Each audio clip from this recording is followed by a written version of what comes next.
Welcome to another episode of the Idaho House Republicans podcast, where you get to learn a little bit more about the representatives that you have sent to the State House. And today we're grateful to have Representative Chris Bruce.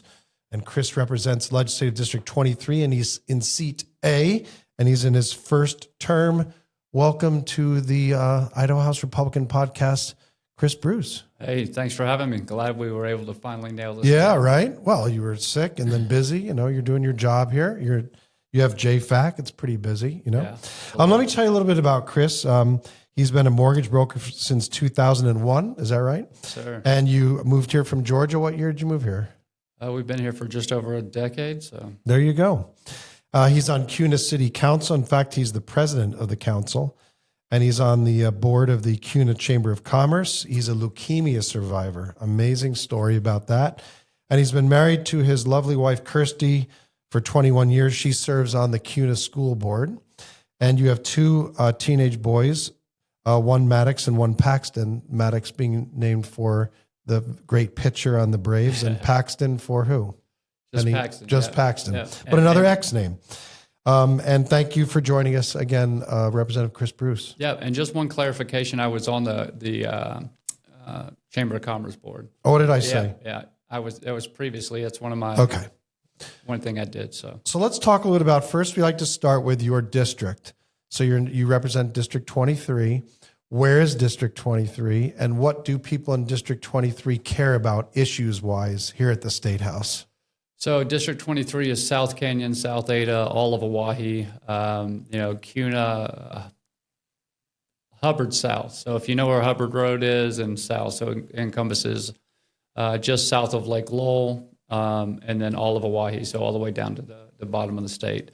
There is a variety of different interests there, from agriculture to growth and development to people.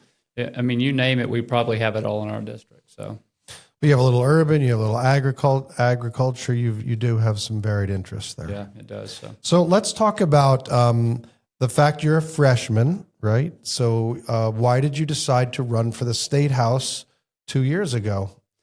Well, I think a lot of the time is you try to work with folks who are here. Sometimes you're not able to make that connection or get your voice heard or some of the interest in the communities heard. And so, if you can't get those answers, you run for that position. And that's what you decided. Same thing you did, obviously, with City Council as well. Yeah. Yeah, please. Yeah. So I try to make myself the easiest possible way to get in touch with people. So I forward all my calls from my office to my cell phone. So I think that's important for our district, is just to make sure you're able to get in touch with us. Constant communication and accessibility. That's your motto. Yes, sir. Okay, so let's talk about the community. What are the committees on which you serve? So my first year, I started off on revenue and taxation, commerce, and EE&T, which is environment, energy, and technology. Mm-hmm. This year, I was pulled off rev and tax and put on joint finance and appropriations. So that has been, like, people say, busy boy. Yeah, they say drinking from a fire hydrant. It's probably that times two. So let's start with the Joint Finance and Appropriations Committee first. Just to give us an update on where we are in terms of where the maintenance bills are and what JFAC is currently debating. So we were able to, we went through, passed the rescissions packet. So that was the governor's 3% recommended cuts. And then the chairman added an additional 1% and 2% cut. So 1 in 26, 2 in 27 that were ongoing. That package made it out of JFAC. It's since made it off the Senate floor, so we should see it in the House soon. The other appropriation bills was the cash transfers that came with the rescissions. I believe that's in the Senate also. I'm not sure if it's been voted on yet or not, but that'll come over to us. And now we're working on maintenance budgets.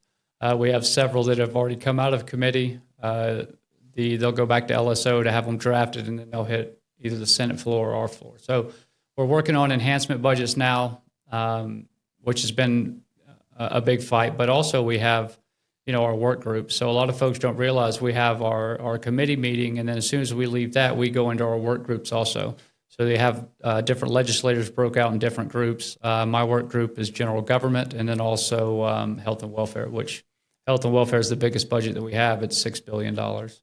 So when you say these work groups, so there's 10 people on the Joint Finance and Appropriations Committee, 10 in the House, 10 in the Senate, 20 in total.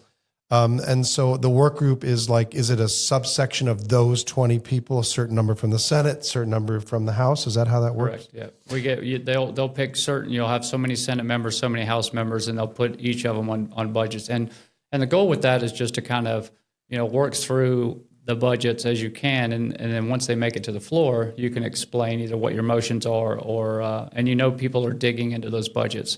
Sometimes it works, sometimes it doesn't. Sometimes you have competing motions, which has been happening a good bit lately in JFAC, because you have some folks who, want to add that money back in the enhancements. Some want to not add as much or cut more. So it's been an interesting process just overall. I mean, our budget has grown a lot over the last, let's say, 5-6 years, and I think the chairmen are doing a good job to try to rein that in. And health and welfare, it's from what I'm dealing with, you get a lot of outside input from media and whatnot about programs that are being cut. The problem is that some of these programs have grown in such an enormous rate that I believe if the state doesn't get some of them under control, it'll be detrimental in the long run. So just remind people, you have already passed out of the Joint Finance and Appropriations Committee 10 maintenance bills. 5 are going to go to the House. 5 will start in the Senate. And right now those are being drafted, and then you expect. Now, there was a little debate on how to handle those bills. Some said, hey, let's do scalpels so we can reward agencies that have been better stewards of their budgets and not reward those that maybe have not been. The other side said, let's just kind of cut equally and just allow everybody to kind of feel like we're all bearing the burden in the same fashion. Did you have a point of view on what you think was the better approach? I think, me being new to the committee, trying to absorb everything. Right. But I think if you start with the governor's recommendation, 3%, and then the 1 and 2, we can add it back in enhancements, and we have done some. So I like the overall fact that we're setting a foundation of where we're going to start from. For everybody. And then equally, and then we can go back and add stuff, which we have done. Some of the maintenance budgets have added back some of the rescissions. We looked at some of the stuff that deals with fires, the tax commission, because they have to handle the one big beautiful bill. So I know there's a lot of angst about maintenance or enhancement budgets just in general, but I think this year will be a little different because you'll have some enhancements that add stuff back that agency needs to have to operate. But I think starting with those cuts gives you a good foundation to build on. And when you talk about the fires, for example, that's the wildfire fund? The Department of Lands, things like that. Okay. And then on health and welfare, you said your working group. I know there's been some effort to try to rein in the roles, the number of people that are in Medicaid. And do you think anything will come out of JFAC, or do you think that's going to be more like a bill that might be introduced through the Health and Welfare Committee in the House or the Senate? So there's a couple of bills that are going through health and welfare on both sides that kind of maybe rein in some of the spending, or at least recoup some of the funds that we spend on it. Some of the stuff that's spent with federal money, the state doesn't have a lot of control over. Right. But I do look at a lot of these programs that we spend money on, and I believe at some point we have to cap some of these programs because the amount that they're growing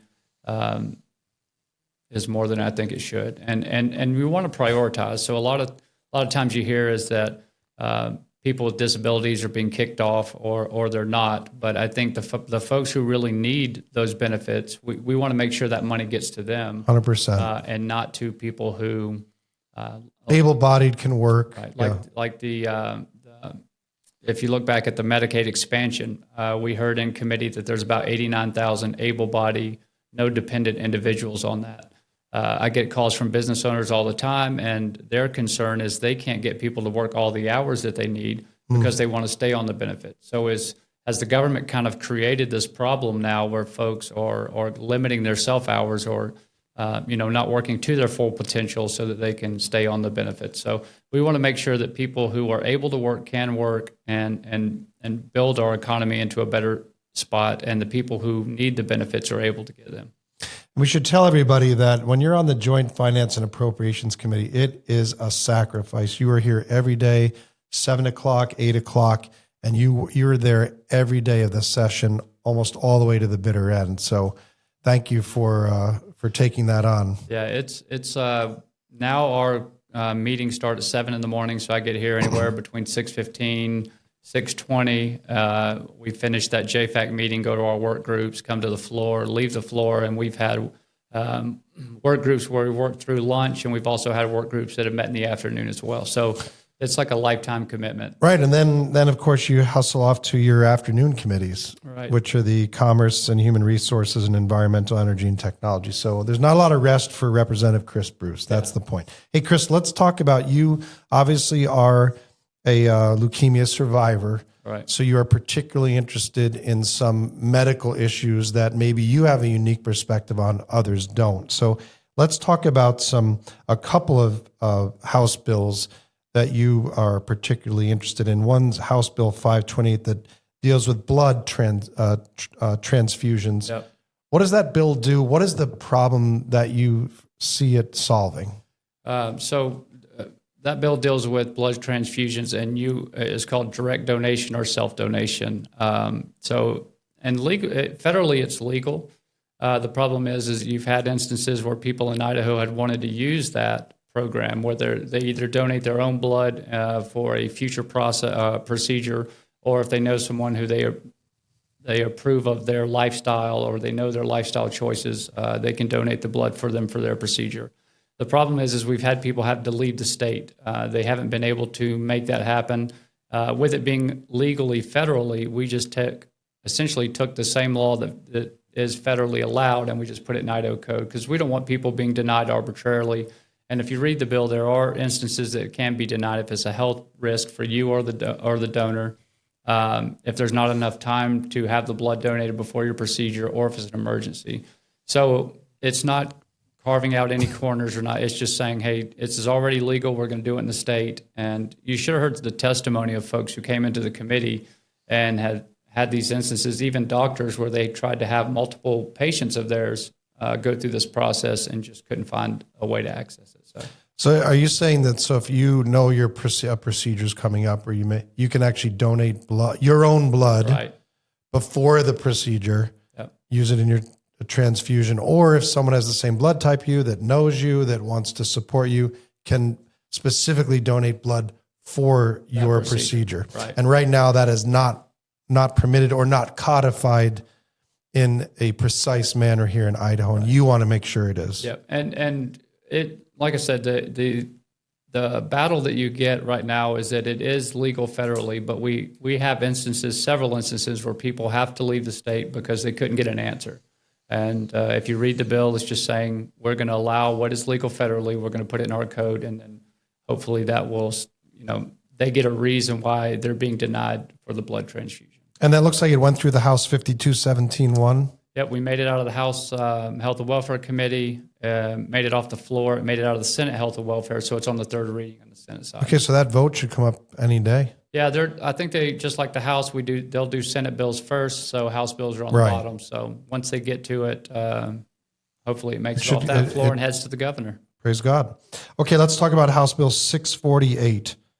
It is about, it says oral parity chemo bill. I don't know what that means, but you do. Right. You've obviously had to use chemotherapy in the fight against leukemia, yes, which thank God you are well. Yes, sir. But what does this bill do, and what problem is it solving for Idahoans? So this has been like a 10-year process that they've tried to get oral parity through here in the state of Idaho. And what it just says is that intravenous chemotherapy and oral chemotherapy are going to be covered the same, which is parity. And what problem this solves is if let's say you have cancer and your doctor prescribes you intravenous medication, but that same intravenous medication is available in pill form, what has happened is you go into having, let's just say both medicines are $10,000, okay, right? And your deductible is $5,000. Okay. You get to the doctor's office, you can make payments on that $5,000 in the form of intravenous. But if they give you the pill form, you go to the pharmacy, and now they want your $5,000 deductible there. So people are essentially getting the B grade treatment, right? They're having to use the intravenous, which it's mind-boggling that the prescription form of the medicine is more expensive, but that's a whole nother rabbit hole we could get down. But we just want to make sure that if the pill form is available, people can have that option. That way they're medicating at home. A lot of folks, especially in rural areas, are having to travel in to have this intravenous medication, to take the dose of intravenous medication when they could stay home and take the pill form. So let's say you're the patient. What will this do for your financial situation if this bill goes into, like, talk about the deductible? Yep. How is that going to help you financially That's what if parity this is. happens? It just means that they'll be covered the same. Okay. So if however you pay for intravenous, the pill form will be the same thing. Perfect. And a lot of times, like when I was battling with my leukemia, as we traveled from North Georgia all the way down to downtown Atlanta to have the medication, had the intravenous medication done, where you could have stayed at home to take the pill form. So we just want to make sure that that option is available for doctors and patients to be able to prescribe. Now, I originally got involved with the legislature back in 2019, and it was actually working on this bill with Senator Den Hertog and Vanderwild in the House. Okay. I got it off the Senate floor, but it ended up dying, and I never got a hearing in the House committee. And so this is about a 10-year process that we're working on. Hopefully, it's on the third reading calendar now. We'll hear it in the House, and hopefully we can get it to the Senate. Okay, so that means it's going to go to a vote in the House, Yes, sir. and then hopefully you're going to go to the Senate. And we always tell people that sometimes bills take a long time. Yeah. From start to finish, for all sorts of different reasons. But a 10-year fight hopefully will be over. Yeah, and we're one of the. I think there's only a handful of states that haven't done this already. So we worked with the advocate groups, the insurers, everyone to find a good median on this bill to hopefully get it through this year. Well, Godspeed on that. Yeah. And then let's talk about House Bill 609. CUNA, where you serve as the president of the city council, has data center coming, and people want more of them there, right? Well, we have one that was already approved and built before I got on council. And there was another one that wanted to be brought in. Yeah, and there was a rezone of that. So we still haven't seen an application on that one, but there are also several ones being proposed, from my understanding, up north in the northern Idaho as well. And that bill, we just had. So this is House Bill 609. Right. We have a replacement bill that was just introduced yesterday in Rev and Tax. Okay. So it hasn't gotten a bill number yet, but it addresses the sales tax exemption on them. When the sales tax exemption was passed, I believe it was 2020, they got a sales tax exemption not only on the servers, which I think a lot of legislators thought they were voting on, but they also got a sales tax exemption on the building materials. So not only the servers, but also concrete, any of the building materials they needed. So they're getting a sales break on everything. In other words, the value of the servers, the value of the building, they're recovering it with a sales tax reduction over time until it's completely. No. So the bill that was passed in 2020 means they don't pay sales tax on any of the equipment, the servers, or any of the materials to build the facility. Gotcha. Okay, thank you. And so we wanted to clarify what that exemption looks like. And so the new bill it puts a 20-year cap on it. While I believe it's good, you have good economic value for businesses to come here, you have to set a clear endpoint for a lot of these sales tax exemptions. So we took it off of the building materials. It'll still apply to the servers, but it won't go on in perpetuity forever. It's capped at 20 years. The other problem that the bill addresses is there's an ERIVA exemption, which was an exemption originally passed for a nuclear. I think it wasn't a nuclear facility, but it had something to do with that arena, and says if you put $1 billion into the state with building your facility, then you can only pay property tax on $400 million. You can get a property tax exemption, and so some of these businesses could also qualify for that exemption too. So you could get a sales tax exemption. So double dipping. Yep, and not pay anything on servers, anything on building materials, and then get the property tax exemption too. This tries to rein that in. Also kind of sets. So you can't get both, the sales tax and the property tax. Right. And then we put some stuff to deal with water and the electricity in there as well, because these are heavy water and heavy electricity users. And what does that mean? What are you specifically doing with the water and the energy? So you'll have to go in and read the bill. But a lot of it is just to make sure that any of the power that's being purchased is done at the cost of the person who's going to use it, so that it doesn't fall in on us. On the rate payers. Correct. Okay, well done. And that sunsets on July 1st of 2036. That's the idea. The new one has a 20-year. So the 609 had a sunset date. Okay. The new one is 20 years. But it's 20 years from when goes into effect. Correct. Which should be July if it passes. And what do you think the prospects are for this bill? I think going through it last year, because I had the same bill in the House, except I had it at 7 years. It made it out of committee, passed the House, but then we got to the Senate hearing committee, and we just hit some roadblocks. So we kind of retooled it, talked with other legislators. I think that one, a lot of folks didn't realize that the sales tax exemption was on everything and not just the servers. So, Gotcha. So there was a lot of involvement with talking to all the interested members in the House and Senate and trying to find a good area, a good median point. And it sounds like the 7 years became 20 years. It did. Yeah. So, I mean, and by the way, that's another lesson for everyone that looks at these bills and wonders why some are changed and why it takes time, right? I mean, it's a brand new topic, right? People don't realize certain aspects of, oh, wow, we get a tax break on that and that. No, that's not right. Oh, we get a sales tax and a property tax. No, that's not right. Servers and the building. No, that's not right. So it takes a lot of education, especially on a new topic like this. And since you've been in the thick of it in CUNA, your experience is very helpful here in the body. Well, and you know, with data centers or just heavy power users in general, it moves fast, right? What may have been okay 5 years ago now has people concerned, especially with AI moving into everything, and the amount of electrical needs that those facilities will have.